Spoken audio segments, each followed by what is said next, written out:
Ibu, bapak, saudara-saudariku, rekan-rekan muda, anak-anakku yang terkasih, Shalom. Selamat berjumpa kembali dalam Renungan Harian Katolik. Hari ini, Senin, 3 November 2025, Pekan Biasa ke-31. Tema renungan kita pada hari ini adalah undangan perjamuan. Saling mengundang untuk makan bersama adalah hal yang wajar dalam pertemanan, dalam kekeluargaan, dan dalam persekutuan. Kita sering mentraktir teman kita saat kita ulang tahun, mengundang mereka makan bersama di rumah kita saat ada syukuran.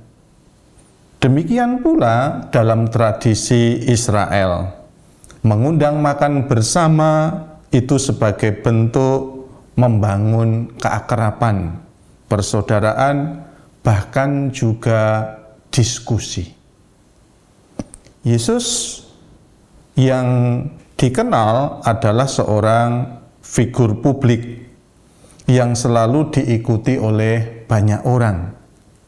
Dalam Injil hari ini dikisahkan bahwa Yesus juga diundang makan.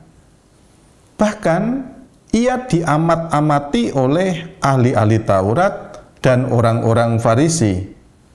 Mereka berharap menemukan satu kesalahan.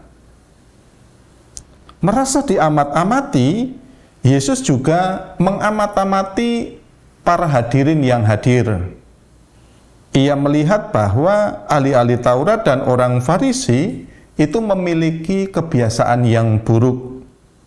Mereka bernafsu sekali untuk menduduki tempat-tempat kehormatan.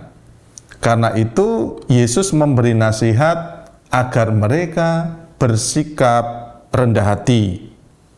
Orang yang tinggi hati dan biasa mengambil tempat paling terhormat, orang itu akan malu kalau kemudian tuan rumah memintanya pindah ke tempat lain. Tuan rumah adalah orang yang paling tahu tentang tamu-tamunya dan yang paling berhak menentukan tempat duduk bagi tamu-tamunya itu. Setelah mengkritik para undangan, Yesus juga memperhatikan si pengundang.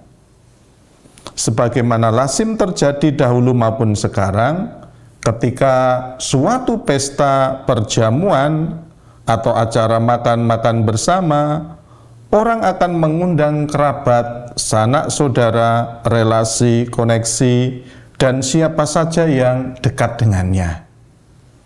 Namun, Yesus punya gagasan lain. Kalau kamu mengundang pesta, undanglah orang-orang di luar kelompokmu. Yang ia maksud adalah kaum yang selama ini dipinggirkan oleh masyarakat, yaitu orang-orang miskin, orang cacat, lumpuh, dan orang buta. Mereka inilah yang sebaiknya diundang dalam perjamuan, karena pada dasarnya mereka juga berhak untuk mendapatkan kebahagiaan. Tentu saja mereka tidak akan mampu untuk mengadakan pesta atau balas memberikan undangan. Akan tetapi justru itulah yang dimaksud, yang membalas nanti adalah Allah sendiri, yaitu pada hari kebangkitan orang-orang benar. Dengan ini, Yesus memanfaatkan situasi perjamuan yang dihadirinya saat ini untuk menggambarkan perjamuan yang lain, yaitu perjamuan dalam kerajaan Allah. Di sana yang menjadi tuan rumah adalah Bapanya sendiri, sedangkan kita adalah para undangan. Menghadiri perjamuan di kerajaan Allah, janganlah kita bersikap tinggi hati. Ingat, yang meninggikan diri akan direndahkan, sedangkan yang merendahkan diri akan ditinggikan.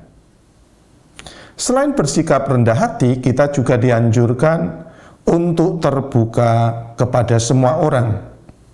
Orang miskin, cacat, lumpuh dan buta seringkali dipandang rendah oleh manusia. Namun tidak demikian halnya di hadapan Allah. Allah membuka pintu kerajaannya lebar-lebar bagi mereka. Kalau kita memberi bantuan kepada orang-orang yang membutuhkan, jangan pernah mengharapkan balasan apapun dari mereka. Sungguh, mereka tidak mampu memberikannya. Baiklah, tangan kita ulurkan dengan tulus. Siapa tahu Allah berkenan akan kita. Karenanya, memberi kita jalan yang lapang untuk menuju hidup yang kekal. Semoga kita mampu menanggapi undangan Yesus untuk lebih bersikap rendah hati dan mampu menunjukkan keramah-tamahan kita kepada semua orang tanpa memilah-milah. Kemuliaan kepada Bapa dan Putera dan Roh Kudus, seperti pada permulaan, sekarang, selalu, dan sepanjang segala abad. Amin.